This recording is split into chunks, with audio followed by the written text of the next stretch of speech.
देखिएगा राष्ट्रपति। राष्ट्रपति पहले क्लास में हमने राष्ट्रपति से संबंधित अनुच्छेद 55 तक किया था और अनुच्छेद 55 में एक चीज देखना है, करने के पश्चात हमने अगले क्लास के लिए छोड़ा।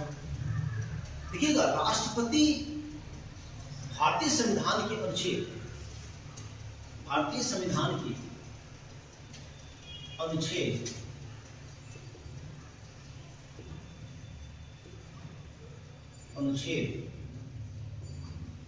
52 में राष्ट्रपति पद की व्यवस्था की गई है। भारतीय संविधान के अनुच्छेद 52 में राष्ट्रपति पद की व्यवस्था की गई है। अनुच्छेद 53 के तहत यह भारतीय कार्यपालिका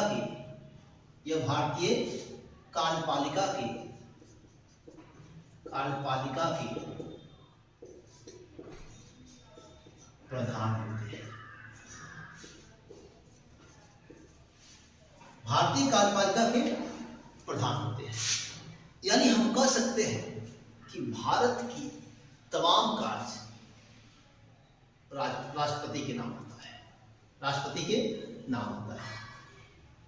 तो देखेंगे अनुच्छेद 53, अनुच्छेद 54 देखेंगे, 55 से पढ़ेंगे आगे।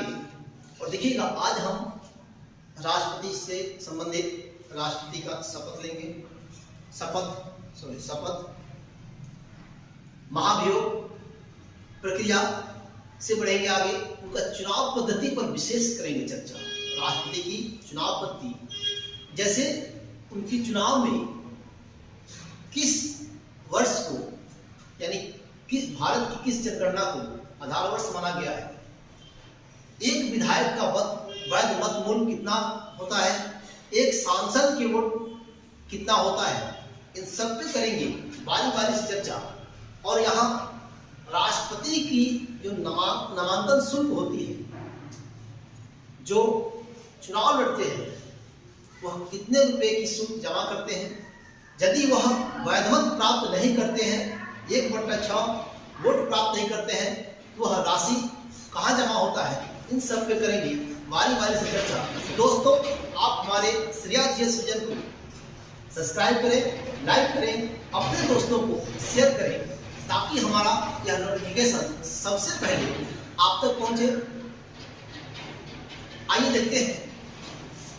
इसके बाद हमने किया था अनुच्छेद 54, अनुच्छेद 54 किया था, और अनुच्छेद 54 के बाद अनुच्छेद 55, अनुच्छेद 54 के बाद अनुच्छेद 55। अनुच्छेद 54 और अनुच्छेद 54 में था निर्वाचक मंडल,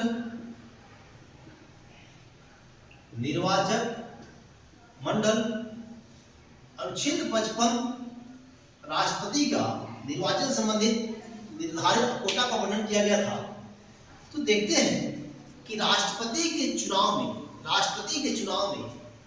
कौन कौन से भाग लेते हैं। राष्ट्रपति के चुनाव में कौन कौन से भाग लेते हैं। तो विधानसभा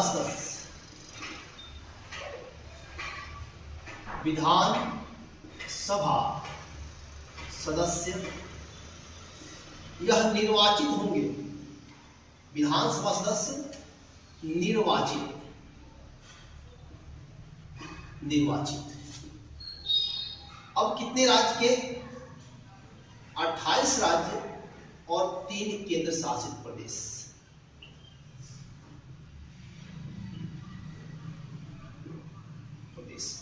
तीन केंद्र शासित प्रदेश में होगा दिल्ली, पांडुचेरी और एक आपका होगा जम्मू एंड कश्मीर, जो अभी तक भाग नहीं लिया है, लेकिन इसके पश्चात वह भाग लेगा। अब देखते हैं। उसके बाद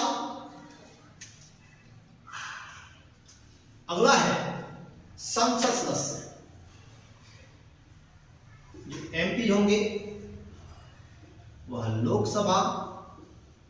लोकसभा, राज्यसभा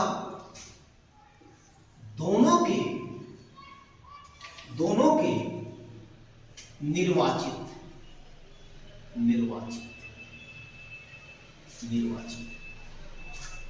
दोनों सदन के निर्वाचित। अब एक चीज देखते हैं कि निर्वाचित की बात होती है, लोकसभा में जो सदस्यों की संख्या है वह 545 है, राज्यसभा में 245 सदस्य हैं, जबकि निर्वाचित की बात आती है तो राष्ट्रपति के लिए मतदान करेंगे। लोकसभा में दो आंगन भारतीयों को भारत के राष्ट्रपति द्वारा मनोनीत किया जाता है, वहीं राज्यसभा में 12 सदस्यों का मनोनयन राष्ट्रपति के द्वारा किया जाता है। अब इस घड़ी में यही जो संसद के 14 टोटल सदस्य यदि पूछता है कि संसद के कितने सदस्य राष्ट्रपति के चुनाव में मतदान नहीं करते हैं, तो टोटल पूछता है तो 14, राज्यसभा से 12, लोकसभा से 2, और यही टोटल संसद सदस्य राष्ट्रपति के चुनाव में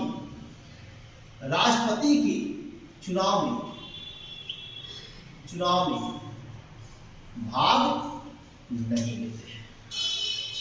अब कोई डाउट नहीं है, भाग नहीं लेते हैं। अब रही बात कि टोटल सदस्य निर्वाचित होंगे, तो निर्वाचित की बात आती है तो यह निर्वाचित हो जाते हैं 543 और राज्यसभा में होंगे 233 यानी 776। टोटल निर्वाचित सदस्यों की संख्या हो जाती है 776। संसद के 776 सांसद सदस्य भारत के राष्ट्रपति के चुनाव में मतदान करते हैं। अब एक चीज आता है निकलकर, भारतीय संविधान का अनुच्छेद 71, भारतीय संविधान का अनुच्छेद 71, भारतीय संविधान का अनुच्छेद 71, अनुच्छेद 71 यह प्रावधान करता है, यह बताता है कि यदि भारतीय संविधान का अनुच्छेद 71 यह प्रावधान करता है कि राष्ट्रपति के चुनाव के समय, भारत के राष्ट्रपति के निर्वाचन के समय यदि किसी निर्वाचक का समझिएगा, किसी निर्वाचक का पद यदि रिक्त हो जाता है, तो भारत के राष्ट्रपति के निर्वाचन के समय यदि किसी निर्वाचक का पद, मतदाता का पद यानी विधानसभा सदस्य यानी विधानसभा लोकसभा की बात है, यदि पद खाली होता है तो क्या राष्ट्रपति के चुनाव पर इसका असर पड़ेगा? नहीं। क्या उत्तर होगा? नहीं। यदि किसी निर्वाचक का पद वह विधानसभा हो या लोकसभा। फिर देखिए, भारतीय संविधान का अनुच्छेद 71 कहता है कि यदि भारत के राष्ट्रपति के चुनाव के समय यदि कोई निर्वाचक का पद भंग हो गया हो, यानी कोई विधानसभा भंग हो गई हो या लोकसभा भंग हो, तो राष्ट्रपति के, यहां समझेंगे, राष्ट्रपति के चुनाव पर कोई असर नहीं पड़ेगा। राष्ट्रपति के चुनाव पर कोई असर नहीं पड़ेगा। कारण हमारे पास अस्थायी सदन राज्यसभा है, राज्यसभा के मेंबर मतदान करेंगे और राष्ट्रपति का चुनाव हो जाएगा। एक और चीज है कि देश के 7 राज्यों के अंदर द्विसदनीय शासन व्यवस्था है, यानी विधान परिषद है। तो क्या विधान परिषद के सदस्य राष्ट्रपति के चुनाव में मतदान करेंगे, भाग ले सकते हैं? नहीं। विधान परिषद के सदस्य राष्ट्रपति के चुनाव में मतदान नहीं करते हैं, कारण कि देश के सभी राज्यों में विधान परिषदें अस्तित्व में नहीं है। जो विधान परिषद की संरचना की बात भारतीय संविधान के अनुच्छेद 171 में कही गई है, वह प्रत्येक राज्य में नहीं है, इसलिए वो मतदान नहीं करते। एक और चीज कि राष्ट्रपति के नामांकन के समय, नॉमिनेशन के समय जो शुल्क लगता है, वह शुल्क कितना लगता है? भारत के राष्ट्रपति के नामांकन के समय जो शुल्क लगता है, वह शुल्क 15,000 रुपया लगता है। 15,000 रुपया लगता है। यदि राष्ट्रपति का उम्मीदवार 1/6 वोट प्राप्त नहीं करता है तो उनकी जमानत राशि जब्त हो जाती है। वह राशि जब्त हो जाती है। हाँ भैया, समझ गए कि जमानत राशि जब जब्त हो जाती है तो कहां जमा होती है, यही प्रश्न है। यह जमानत राशि आरबीआई में जमा हो जाती है। यह जमानत राशि आरबीआई में जमा हो जाती है। फिर राष्ट्रपति के चुनाव में 50 प्रस्तावक और 50 अनुमोदक होते हैं, यानी 50 व्यक्ति प्रस्ताव करते हैं, 50 अनुमोदन करते हैं। राष्ट्रपति के चुनाव में वही व्यक्ति प्रस्तावक और अनुमोदक होते हैं जो उसमें मतदान कर सकते हैं, जो वोटर होते हैं। फिर एक और चीज निकल कर आता है कि राष्ट्रपति का चुनाव का जो आधार वर्ष रखा गया है, वह आधार वर्ष राष्ट्रपति के चुनाव में जो आधार वर्ष रखा गया है, वह 1971 को माना गया है और यह 2026 तक रहेगा। 2026 तक रहेगा। मतदान में आधार वर्ष 1971 माना गया है, 2026 तक रहेगा। एक और चीज निकल कर आता है कि हमारे पास जब 11 तक की जनगणना का डेटा उपलब्ध है तो हम 1971 को आधार वर्ष क्यों मानते हैं? 1971 को आधार वर्ष मानने के पीछे कारण कि 1971 के पश्चात उत्तर भारत की राज्यों ने जनसंख्या में जबरदस्त बढ़ोतरी की है। यदि हम 2011 की जनगणना को राष्ट्रपति के चुनाव में आधार वर्ष मानते हैं तो दक्षिण भारत के राज्य के साथ भेदभाव, क्योंकि उन्होंने 1971 के बाद, यानी हम कह सकते हैं कि देश की विकास में दक्षिण भारत के राज्य जनसंख्या पर नियंत्रण लगा करके भारत को प्रगति देने का कार्य किया है। जबकि उत्तर भारत की बात आती है तो उत्तर भारत के राज्य दिन दुगुनी और रात चौगुनी बढ़ोतरी की हुई है जनसंख्या में। और यही कारण है कि 1971 की जनगणना को हम आधार वर्ष मान करके राष्ट्रपति का मतदान होता है और यह 2026 तक रहेगा। कब तक? 2026 तक रहेगा। एक और चीज निकल कर आता है कि राष्ट्रपति का चुनाव आयोग संपन्न कराती है। राष्ट्रपति का चुनाव भारतीय संविधान के अनुच्छेद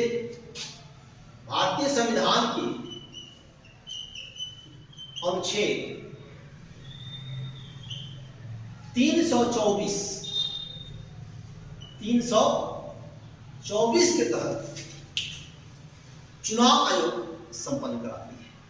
लेकिन यदि राष्ट्रपति के चुनाव में किसी प्रकार का समस्या उत्पन्न होता है तो इससे संबंधित विवादों का निपटारा सुप्रीम कोर्ट करती है। सुप्रीम कोर्ट करती है। विवादों का निपटारा सुप्रीम कोर्ट करती है।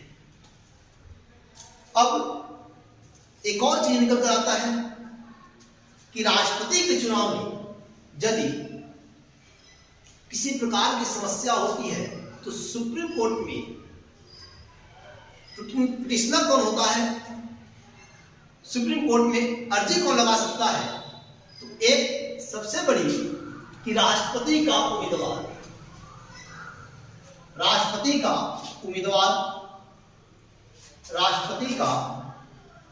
उम्मीदवार सबसे पहले राष्ट्रपति का उम्मीदवार जो उम्मीदवार होगा वह व्यक्ति सुप्रीम कोर्ट जा सकता है, सामान्य व्यक्ति नहीं जा सकता है। दूसरा, जो उनके निर्वाचक मंडल में शामिल होते हैं, ऐसा कह सकते हैं कि राष्ट्रपति के निर्वाचक मंडल में जो व्यक्ति उनको वोट देते हैं वैसे 20 व्यक्ति सुप्रीम कोर्ट जा सकते हैं।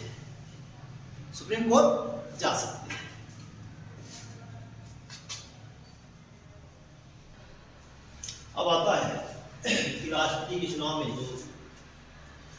वोटें होती है उसमें एक विधायक का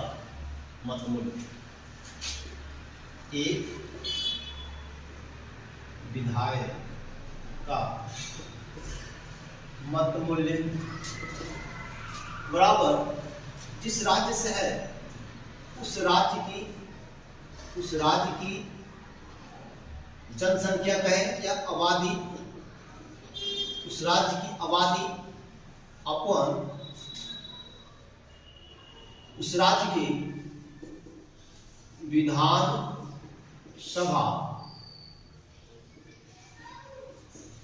सदस्यों की संख्या मल्टीप्लाई 1/1000 यानी जिस राज्य के लिए और जिस राज्य के विधायक हैं, एक विधायक का मत मूल्य बराबर उस राज्य की आबादी बटा विधानसभा सदस्यों की संख्या। एक चीज आता है कि उस राज्य की आबादी, वह राज्य जो भी हो, यदि हम बिहार की बात करते हैं तो बिहार के एक विधायक का मत मूल्य कितना होगा? बिहार के एक विधायक का मत मूल्य कितना होगा? तो देखते हैं कि बिहार, अब इसमें सबसे बड़ी बात है कि 1971 आधार वर्ष है जो 2026 तक रहेगा, यानी 1971 की जनगणना को आधार मान करके भारत के राष्ट्रपति का निर्वाचन किया जाता है। बिहार के एक सदस्य की यदि हम बात करते हैं, एक विधानसभा सदस्य की जो निर्वाचित हो, उनके वोट का 173 वैल्यू होता है, 173 होता है। ठीक इसी प्रकार से यह क्वेश्चन पूछेगा कि बिहार के एक विधायक के वोट का वैल्यू कितना होता है, मत वैल्यू कितना होता है, तो 173 होता है, 173 होता है। अब आता है कि एक संसद सदस्य के मत का मूल्य, एक संसद सदस्य के मत का मूल्य कितना होगा? तो देखते हैं कि एक संसद सदस्य के मत का जो मूल्य निकलेगा, वह मूल्य निकलेगा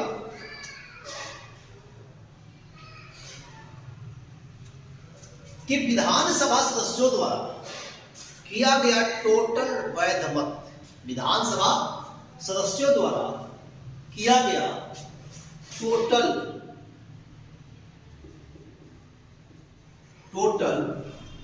वैध मत, यानी विधानसभा सदस्यों द्वारा किया गया टोटल वैध मत बटा लोकसभा में संसद में निर्वाचित सदस्यों की संख्या बटा संसद में निर्वाचित सदस्यों की संख्या 776। ठीक इसी प्रकार से प्रत्येक राज्य के लिए हम निकाल देंगे, यानी एक सांसद सदस्य के मत का मूल्य होगा टोटल वैध मत, विधानसभा सदस्यों द्वारा किया गया टोटल वैध मत बटा सांसद सदस्यों की जो निर्वाचित संख्या है, 776, यानी हम कह सकते हैं कि राष्ट्रपति के निर्वाचन में संसद से टोटल 776 सदस्य भाग लेते हैं और यही सदस्य मतदान करते हैं। तो ऐसे करने के बाद यदि हम निकालते हैं तो एक सांसद का जो वैध मत निकलेगा राष्ट्रपति के चुनाव के लिए वह 708 निकलेगा। एक सांसद के वोट का जो वैध मत होगा राष्ट्रपति चुनाव के लिए वह 708 होगा, 708 होगा।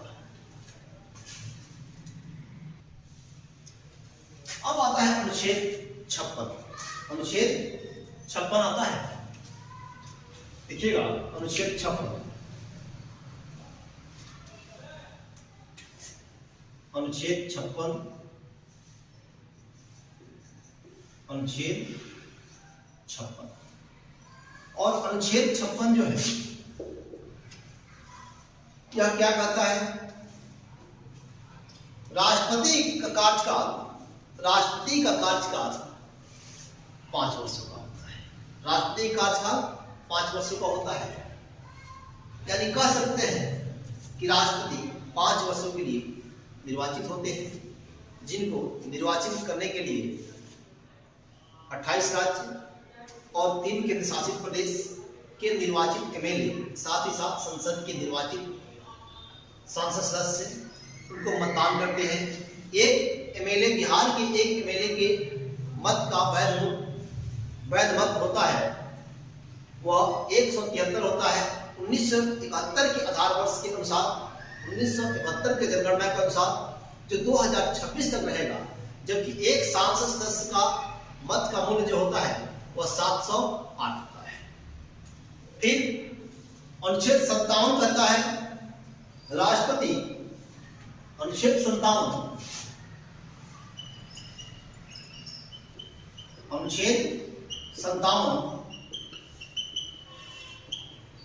निर्वाचित राष्ट्रपति दोबारा भी